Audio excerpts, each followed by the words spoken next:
আসসালামু আলাইকুম সবাইকে। আবারও আপনাদের মাঝে নতুন আরেকটি ভ্লগ নিয়ে হাজির হয়ে গেলাম। এটি বেশ কিছুদিন আগের একটি ভ্লগ, যখন আমি আমার গ্রামের বাড়িতে ছিলাম। এই ভ্লগটা এই ভিডিওটা তখনকারই করা। সো এখানে ভাপা পিঠা বানানোর প্রস্তুতি চলছে। আপনারা দেখতেই পারছেন এখানে নারিকেল কোড়ানো হচ্ছে, পাশে খেজুরের গুঁড়ো আছে।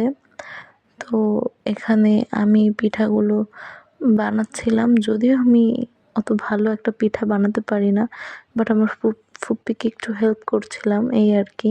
শীতের টাইমে বাড়িতে আসলে বেশ ভালোই লাগে, কারণ তখন দেখা যায় বিভিন্ন ধরনের পিঠা বানানো হয় আর কাজিনদের সাথে অনেক ভালো একটা টাইম স্পেন্ড করা যায় তখন, কারণ সবারই তখন ছুটি থাকে।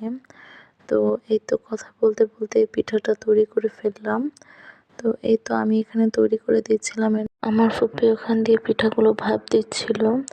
তো এই তো পিঠাটা তৈরি হয়ে গিয়েছে, অ্যান্ড খেতে এটা অসম্ভব মজা হয়েছিল। আপনাদের কার কার ভাপা পিঠা পছন্দ অবশ্যই কমেন্ট করে জানাবেন। তো দেখা হয়ে যাবে অন্য কোনো একটি ভিডিওতে। আজকের জন্য এই পর্যন্তই। সবাইকে আল্লাহ হাফিজ।